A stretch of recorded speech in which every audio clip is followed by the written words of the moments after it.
In the timeless book, 7 Habits of Highly Effective People, author Stephen Covey's second habit is begin with the end in mind. When it comes to excelling as a manager or a supervisor, what is your end in mind? Do you want to get better at managing friends, being respected, working better with your boss, perhaps improving your leadership abilities, managing multiple projects, effectively delegating, motivating people, deal effectively with conflict, or have a life at the end of the day? I'm Dawn Jones. There are 9 segments in this program, beginning with number 1, making the leap from worker to supervisor. Number 2, leadership essentials in management. Number 3, indispensable everyday management skills. Number 4, how to make things happen.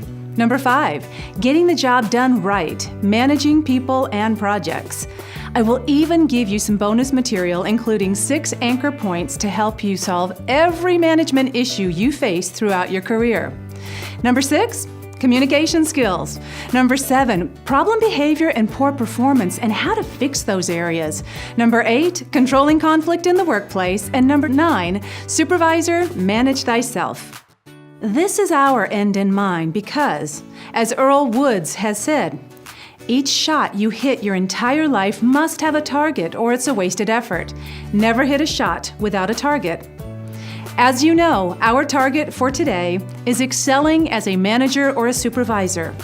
If you printed the workbook for this course, turn to segment 1. Making the leap from worker to supervisor or manager. John Maxwell is the author of many books, including 21 Irrefutable Laws of Leadership, and he says leadership is influence, nothing more, nothing less. 4 suggestions to listen for during this segment. Taking charge from the start. Number 2, 12 ways to establish your authority.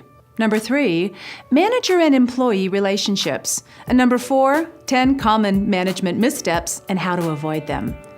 In the book, Good to Great, great leaders first got the right people on the bus, the wrong people got off the bus, and the right people got in the right seats. Jim Collins is the author of Good to Great, and I liken this to a story about a substitute teacher.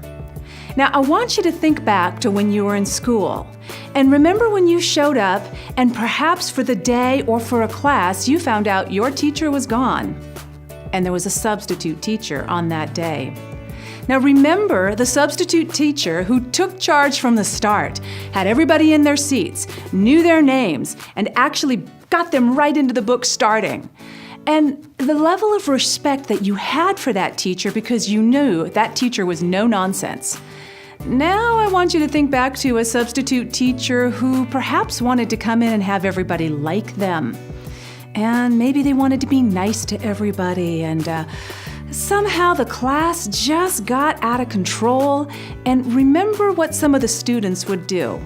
Can you think back to the worst day with a substitute teacher who didn't establish authority from the beginning or take control?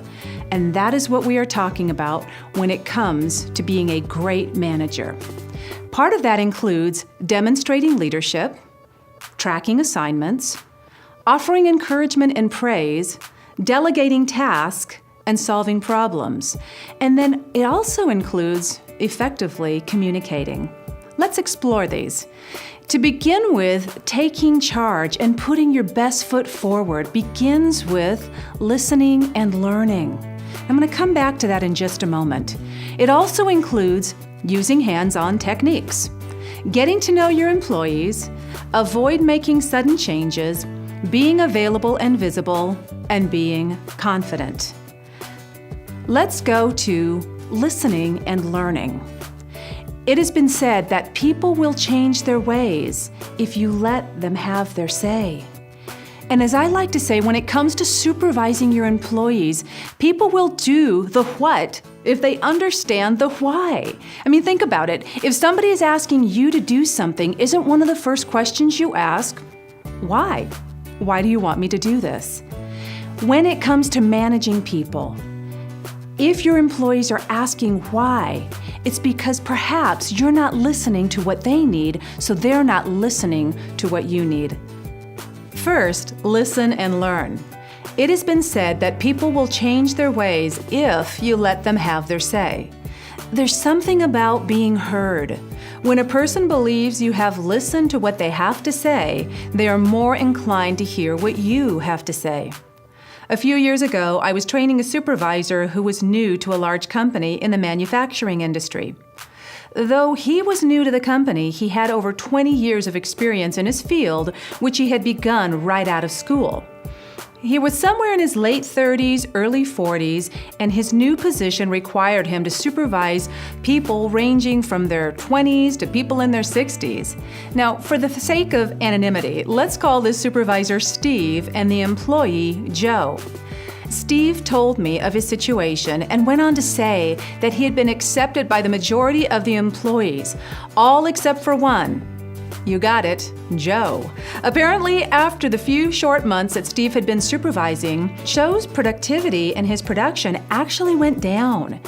I asked Steve a few questions, including if Joe had been there longer than Steve and if he was older than Steve.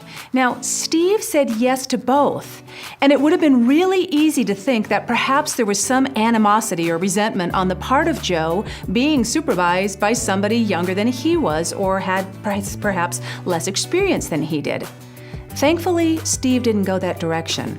Rather than assuming the worst, Steve took a step back and looked at the bigger picture. He looked at the previous year of Joe's production reports and asked some of his fellow managers about the best ways to motivate Joe. What he concluded was that Joe just needed some chat time. Yep, this was exactly what Steve called it, chat time. He went on to tell me, "Dawn, I clocked it, and if I give Joe 90 seconds of chat time before we discuss the production requirements of the day, Joe's productivity actually improves." He then goes on to tell me that he realized it actually showed him to care about him, and it showed him by listening. It demonstrated that he cared about him. So take time to listen and learn from your employees. Use hands-on techniques. Now, I know that you know there are 4 learning styles. What you might not know is how effectively you are using those learning styles. So let's briefly go through them. There is the auditory or verbal learning style. There's the visual learning style. There's the hands-on technique learning style. And then there is the written learning style. Now, things you may not know about those styles include, according to verbal techniques, according to the University of Missouri, or Missouri, the Show Me State, it takes 6 to 10 times for a person to hear something and remember it if that's the only style in which it was delivered. Now realize, most of us communicate verbally with people, and according to their studies, 44% of the people you give instructions to need to hear them. Now here's the problem. If all you do is deliver those instructions verbally, as I mentioned earlier, they need to be heard 6 to 10 times. So if you're thinking to yourself, "I've told that person 4 times how to do this," congratulations, you're halfway there. Make sure you tie in verbal with visual. Now, visual is the fastest way to teach somebody a concept, and that is why internet clips are so popular, because you can show somebody how to do something like that. Make sure when you're showing them and telling them, though, that you use this 3rd vital step, and that is letting people use hands-on techniques or kinesthetic techniques, because that is the best way to get someone to remember how to do something. Now, here's why this is important. Because if you've told somebody how to do something, you've showed them how to do it, they go and do it, yet you don't follow up and watch how they do it or see the results of what they've done, then they start to practice it. Let's see, in a few days or a few weeks, you go back and see that you need to correct them. Most supervisors make the mistake of showing and telling the employee again, rather than letting the employee show them and tell them what needs to be done. So make sure you include this 3rd style of hands-on, and also make sure you include the 4th style of using the written word. When you're showing and telling somebody how to do something, bring in bullet bullet points so the employee can follow along and see what needs to be done, and most importantly, write in their interpretation of what needs to be done. And that's their interpretation, not yours. So that way, when you're going through the instructions with them and those instructions need to be reiterated, you can look at the employee and say, okay, what have we covered so far? Now the employee is telling you their understanding of the assignment. Let's move on to get to know your employees. And when it comes to getting to know your employees, this is not what kind of ice cream do you like? This is what's your personality style? Are you direct, bottom line, to the point? Do you like lots of details on a project? Do you like to have fun while you're working on a project? Or are you more quiet in your approach? Get to know your employees. Does that employee need recognition? Do they need some hand-holding? Or do they just need the instructions and to just be let loose so they can get it done? Get to know your employees, because as a supervisor, it is not their responsibility to adjust to you. It's your responsibility to adjust to them. Avoid making sudden changes. No sudden moves. So think about this in terms of 21 to 30 days. You know it's been said it takes 21 days to change a thought and 30 days to change a habit. And so anytime you're doing an effective immediately, make sure you're giving 21 to 30 days for that effect to take place. Now, something you can keep in mind, when you have to make changes that are mandatory, ask yourself, is this a legal issue, a moral issue, a safety issue, or an ethical issue? So legally, morally, safely, and ethically, does this need to be implemented immediately? And really, those are the only changes that need to be done right away. Be available and visible. Be careful on this one. Now, you can take a lesson from Supervisor Susie. She used to come into work and give her attention to the first employee concerns that greeted her. As a result, she was oftentimes overwhelmed and spent her time putting out unnecessary fires that didn't really require her attention. By the time she got started on her day, many precious minutes or even hours had already passed, and she constantly felt behind.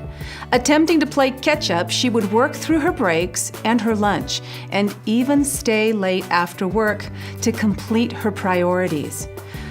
When Supervisor Susie took this management course, she determined that being too available and visible was one of her biggest interrupters of her day, and she made some changes, beginning with setting time frames for her employees to reach her. She also began requiring an email request outlining the employee issue along with some possible solutions so that her employees showed up prepared. As a result, Susie is more able to manage her priorities and strike a work-life balance. And finally, be confident. Now, this doesn't mean being arrogant or cocky. This is coming and knowing that you have the confidence to do your job.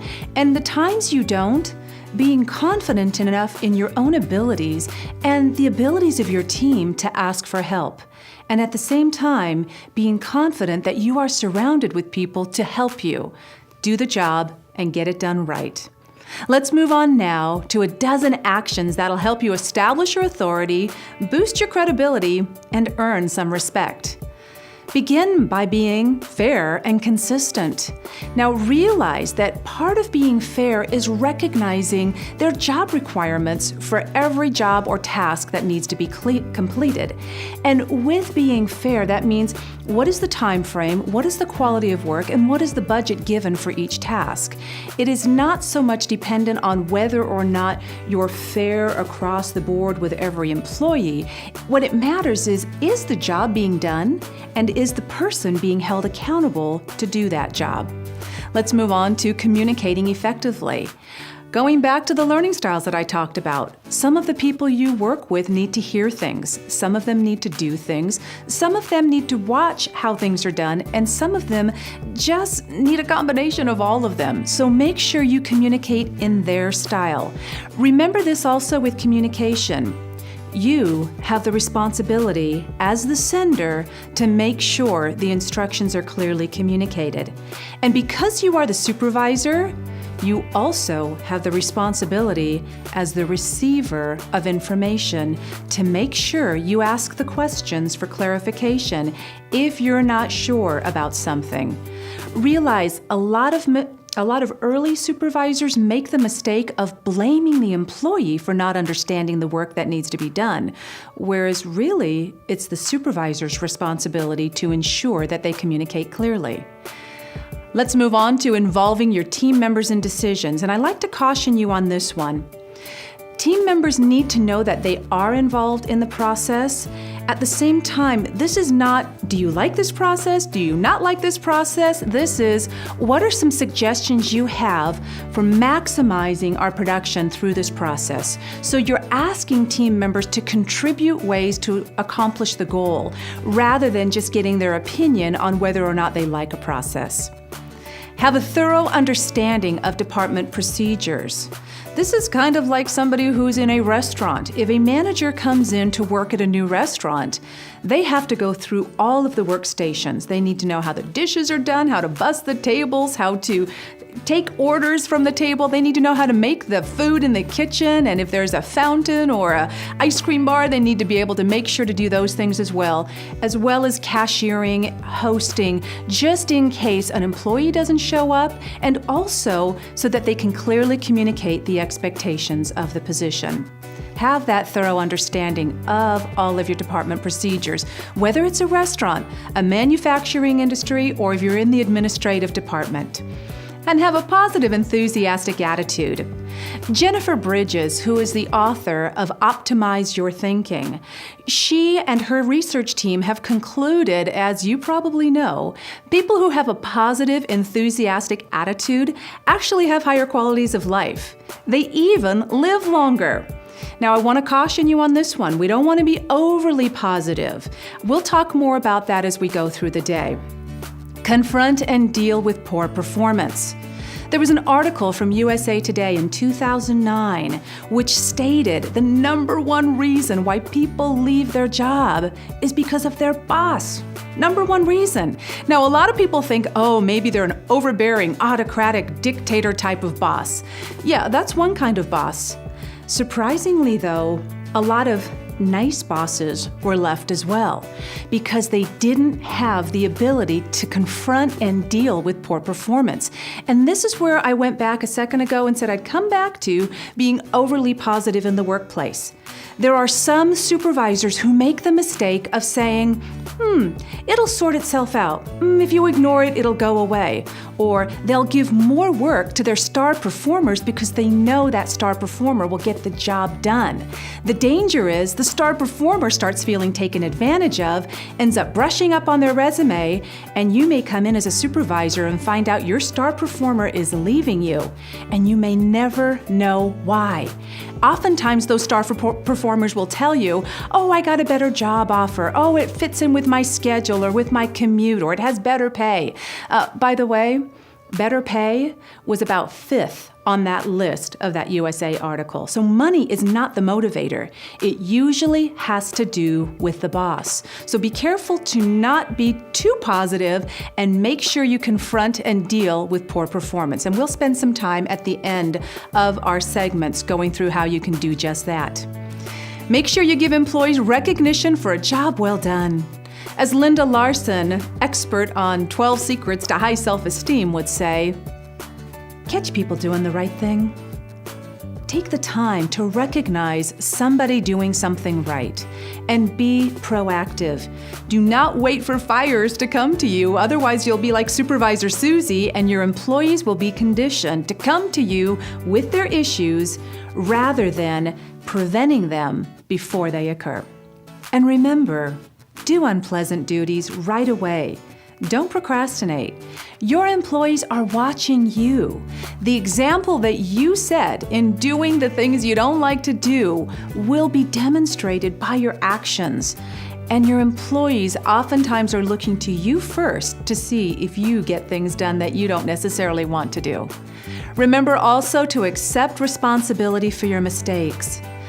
Realize this. a lot of people have a hard time saying, ooh, that was my mistake. Or, gosh, I would have gotten that on time if this person had gotten this to me. Or, I take full responsibility for this, but I'll check with such and such a person, find out what happened.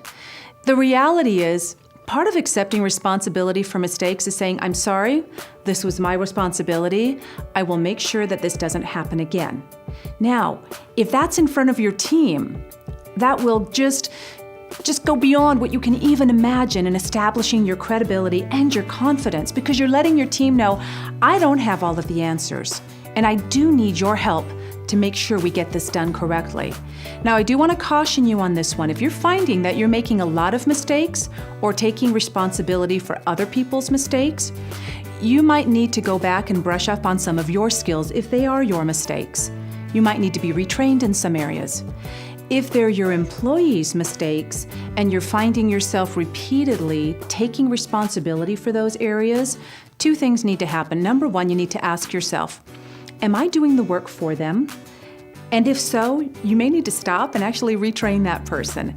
The second thing you might need to ask yourself is this person best suited for this position and the job requirements? Because a lot of supervisors make the mistake of taking on the responsibility if the employee can't get it done. And remember, that's not your job as a supervisor. Your job is to manage people and projects for optimum success. Let's move to be respectful towards your employees.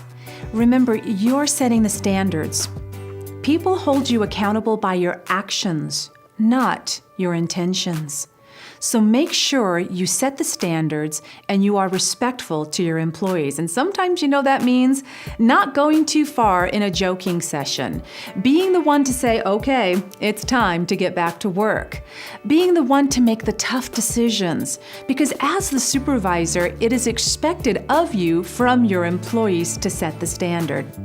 And then lastly, enjoy your job. Love what you do. Let's move now to your boss and employee boundaries. Don't criticize your boss, because even if you're right, you're wrong. Do know when you should offer feedback. Now, let me ask you this. How do you know? Now, you might be thinking to yourself, when my boss asks. Okay, so let me ask you a question. When was the last time your boss asked you for feedback?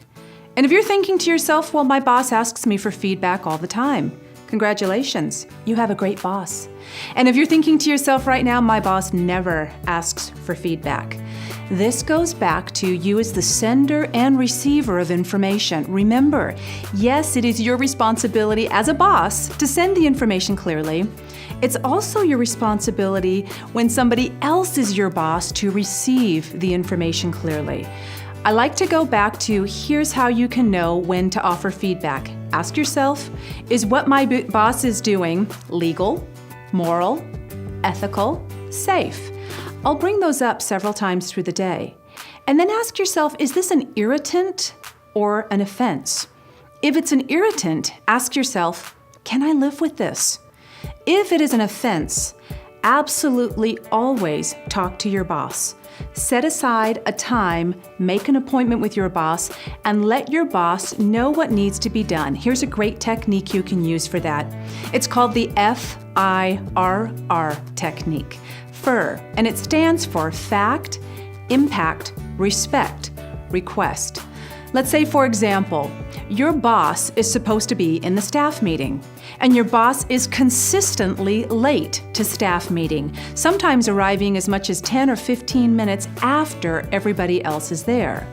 Use the FIRR technique and say to your boss, "Boss, I need to bring something to your attention regarding staff meeting." So that's the target or the end in mind. And then say, the facts are, the meeting is scheduled to start at 9 a.m. And it's my understanding that you expect everybody to be there on time. Is that correct? Now, what you've done by stating the fact, just in neutral terms, is you're asking your boss, is this correct? Because as you know, bosses like to tell people what to do. They don't like to be told what to do. Once your boss agrees, yes, this is the fact, then you can move on to, okay, when some of the team members, or even when you are not there at this time when the meeting is supposed to start, the impact to me is I feel a little frustrated and I'm also a little confused. Should I start the meeting? Should I not start the meeting? I'm looking around the table and we're looking at 10 people waiting for the meeting to start. Now, just on a side note, if we do the man hours on that, boss, that's 15 minutes per person multiplied by 10 of hidden time wasters that's costing you, the department, and the company money. Now, I understand, okay, that's the impact part. Then we go to the respect part. Now, I understand you've got a lot of things going on. You've got a lot of responsibilities. You have things that you need to take care of that I don't even know about. My question for you, or my request for you, is what would you like me to do when 9 o'clock, or the time the staff meeting is supposed to start, comes? Do you want me to go ahead and start the staff meeting, covering things from our last meeting? What would you like me to do? Or, as I stated a moment ago, my request is, can we all agree to be there at the start time of the meeting to set the example and to get things done? Again, what you're doing here is you're offering your boss feedback. You're doing it in a way, though, that's non-confrontational. You're stating your needs using the fact, impact, respect, request technique. Notice in there, I also used a lot of I messages. I need clarification. I need help. Also notice I put my hand towards my heart. Now, this is a communications technique. I do want to caution you with techniques. At some point, you might be thinking to yourself, okay, these are just a lot of tactics and techniques. If I do it this way, if I do it that way, is this sincere? Where's the integrity here? Now, here's what I want you to remember with techniques. If I put my hand to my heart like I did just a moment ago, it looked natural.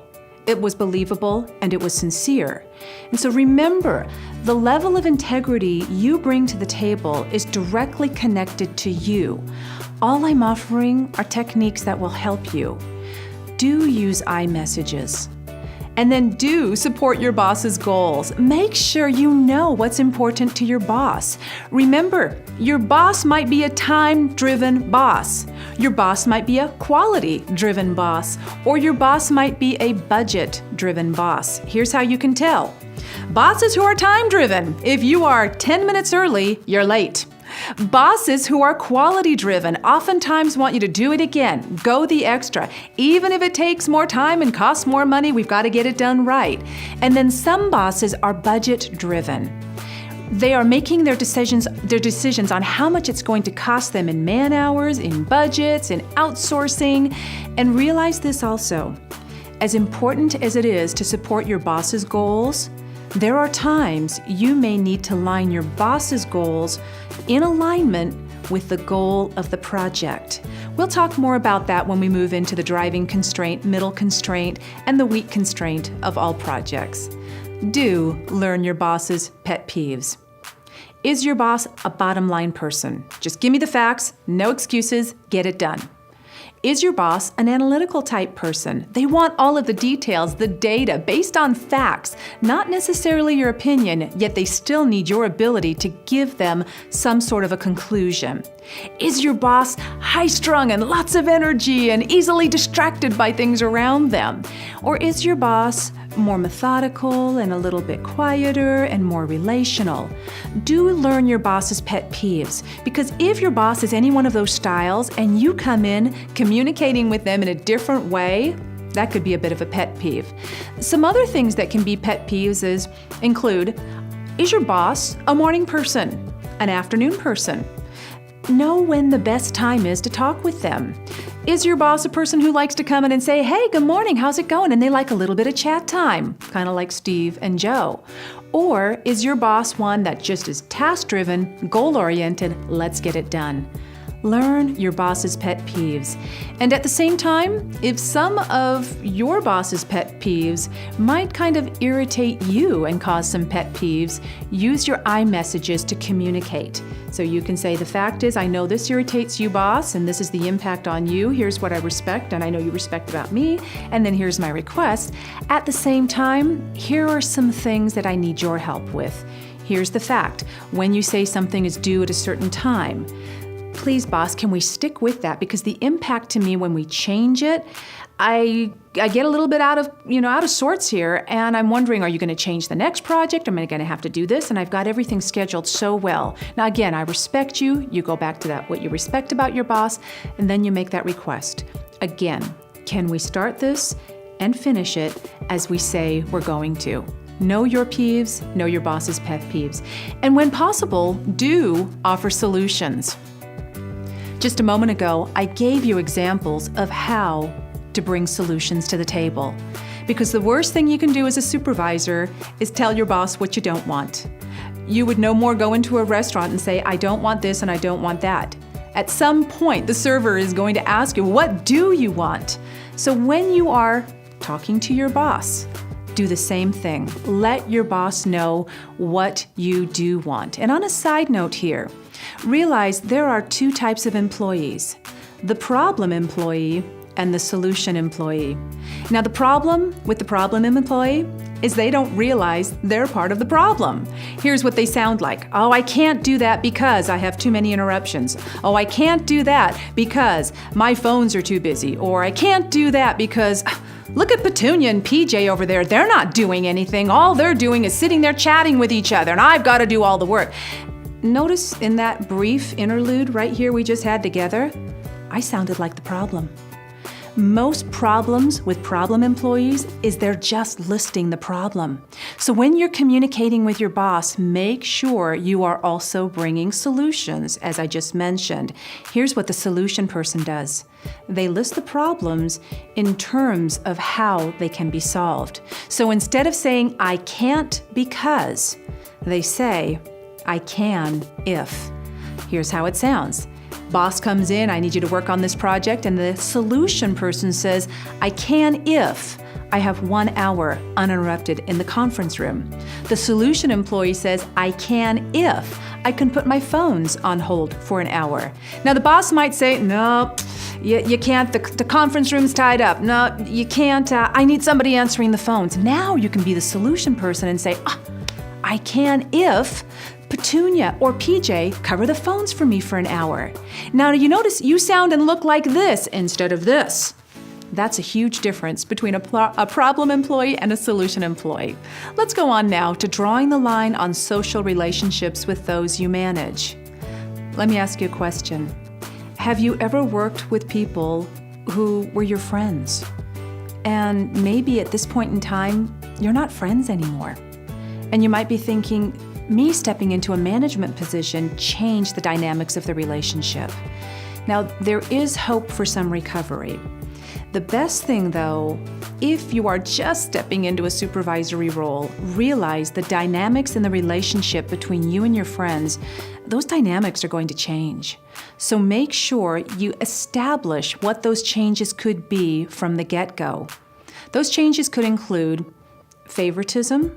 Some people might think you're showing favoritism towards one of your friends, when you might just be being friendly with them. Negative attitudes. Watch out for negative attitudes on your part and the part of your friends, because really, when you now move into a supervisory role, they're no longer the person who you're going to share any negative attitudes that you might have towards any project you're working on, a change in the company, or even people within the company.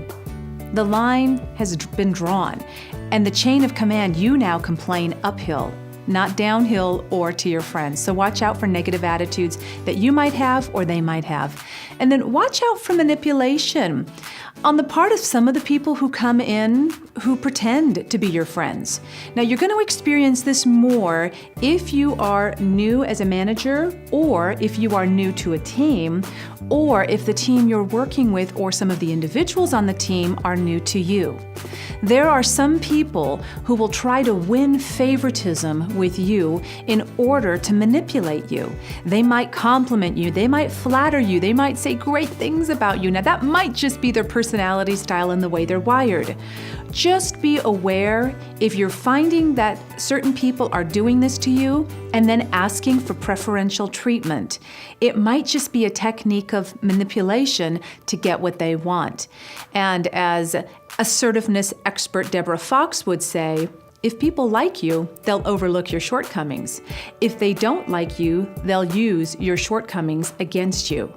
Some of the employees you work with, their goal is to get you to like them so that perhaps you'll overlook their shortcomings. So be aware of this in advance. Now, if you have a friend that used to be your friend and is no longer your friend because you supervise them, what you can do with that person is go back to them and say, when we started off, we were friends first, and then I became a supervisor, and things changed. And then here's my recommendation for you as the supervisor. This is a great time to take responsibility and admit your mistake. You may say something like, I didn't realize the things that I need to do. I didn't realize the responsibilities that I needed to have. And I didn't realize how I needed to set some boundaries in our friendship. Now, you notice I'm saying this if you had somebody who used to be a friend.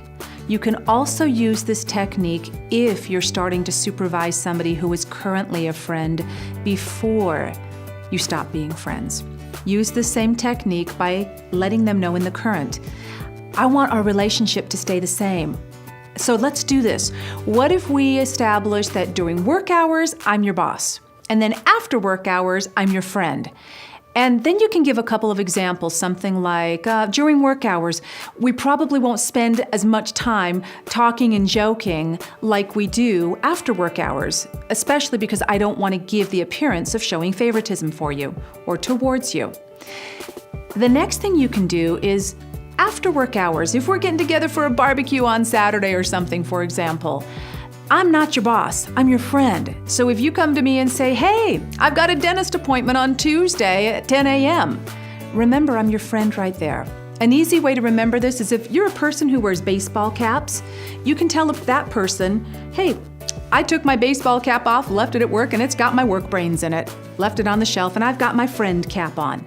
Now, if you're not a baseball cap person, maybe you can think of like a little flash drive or a memory stick, and you can say, I've removed that part from my brain on a flash drive, and it's sitting in my work box. So send me an email on Monday, and we'll talk about it.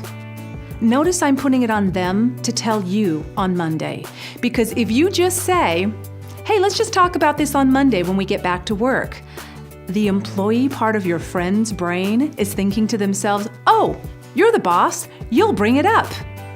And then Tuesday, when you've forgotten that they were going to have a dentist appointment at 10 a.m., you're thinking to yourself, where are they? And they come into work late, and that's the beginning of the teardown of a friendship because there's unmet expectations. So keep it separate. Keep your boss brain with you at work and keep your friend brain with you after work. When it comes to suggestions or criticism, remember it's your responsibility to let your employee know when and how to make suggestions, as well as when and how to criticize. I love this technique, and it is 3-to-1 is the ratio. It's the like best next time. Ask your employee to tell you 3 things they like best about what you're doing, and then 1 suggestion for improvement. And if you get in the habit of asking this from your employees and delivering this to your employees, again, you're going back and catching people doing the right thing on a regular basis. And so if your employee is coming in to make a suggestion, teach them the FIRR technique. And in that respect portion of the equation, ask them for 2 or 3 things you're doing right. 2 or 3 things that, like I mentioned earlier, I know you're busy, I know you have a lot of things going on, I don't even pretend to imagine all of the things you need to get done. Okay, those are just 3 genuine, here's things I like about you, here's things I respect about you. So it's not complimentary or flattery, it's just, this is life. Then you notice it's 1 next time. Something you may want to consider, or here's a suggestion I have. And what you're also doing is you're encouraging your employees to be solution employees rather than problem employees. I did also learn a technique from Joe, that supervisor who had come to that supervisory course. He did tell me, and this is a great technique, he told me of where he implemented this technique that I'm teaching right now. He put up a sign in his workstation that said, "Yes, I will fix your problems if you bring me 3 solutions." That is a great supervisor. Let's move on now to 10 management missteps. Remember to train your employees. Hiring is just the first step in the process. Take the time to train your employees using the 4 learning styles. Also take the time to realize there's about a 2-week period that employees need to get adjusted. If you do not have a hiring process and training process in place, this is key for success with any of your employees. Remember also to delegate wisely. Ask yourself, is this person best suited for the job, for the task at hand? And then also ask yourself, am I giving too much work to one person and not enough work to another person? So take the time to delegate wisely. Remember always to give recognition. Some of your employees will need more recognition than others. So check your employees, take the time to get to know them, and know, do they need lots of recognition or do they need little? And where do they need that recognition? Is it an email of appreciation to them? Is it a card or a handwritten note or even a sticky note that you put on their computer screen? Or are they a person who loves recognition in front of a group of people? Realize also, if you give that kind of recognition to some of your staff, they will feel mortified and they won't want that kind of recognition. So just take the time to get to know your employees and what kind of recognition they require. Communicate often. Set goals for yourself as well as for your employees. Manage. And when I say manage, what I mean is don't do their work. Your job is to manage projects. Your job is to manage people. Manage. Don't do the work for them. And then be open to change. And I want to caution you with this one, especially with new hires. Let them know when they're coming in to work for you, you're looking for 2 things. Number 1, can they do the job? And number 2, can they get along with the team? You can also let them know that that's what you're watching for in that first 90-day period. What you're doing during that 90-day orientation period is you're seeing, can they do the job? Can they get along with the team? And you can let them know at the 45-day mark, then you can bring me things that you think need to be changed. Now, this is not about power and control. This is all about establishing authority from the start. Because if your employee knows when they can bring you a suggestion to change at the 45-day mark, then they realize, uh-oh, I'm being watched. Because there are some employees who will come in and try to tell you how to do your job, and they'll try to supervise you rather than be your employee. Remember also to listen more than you talk. If you already do listen more than you talk, then you might need to talk more than you listen. Recognize legal personnel issues. If you're not certain about anything, or perhaps you need to have a confrontation with an employee or some type of a performance improvement with an employee, make sure you check with your HR department. You want to make sure what you're doing is legal before you take action. If you're not certain, there are some great tools that you can use. There is a company out there called hrtools.com, and they have tools available for you to write job descriptions, establish policies and procedures, and to be able to do performance improvement plans. And that's like the 3-legged stool that kind of supports everything that you're doing as you're managing. So you can use tools to make sure the job descriptions are clearly communicated, the policy and procedure for each job description is clearly communicated, as well as a performance improvement plan. Recognize your legal personnel issues, check with HR, and make sure you have proper tools to do your job. Focus on people, not tasks. Remember, love people, use things. Don't love things and use people. And remember also, love is an action word. It's about being caring, being considerate. It's about going the extra. It's about serving your employees. It's about setting the example. When people know that you care, they will go to the ends of the earth for you. Let's do a quick recap on what we've covered so far in this opening segment. First of all, taking charge from the start, and the difference between taking charge versus being bossy. We then moved into 12 ways to establish your authority and your respect. Then we talked about how to manage different employees in that employee-employer relationship. And we finished with 10 common management missteps.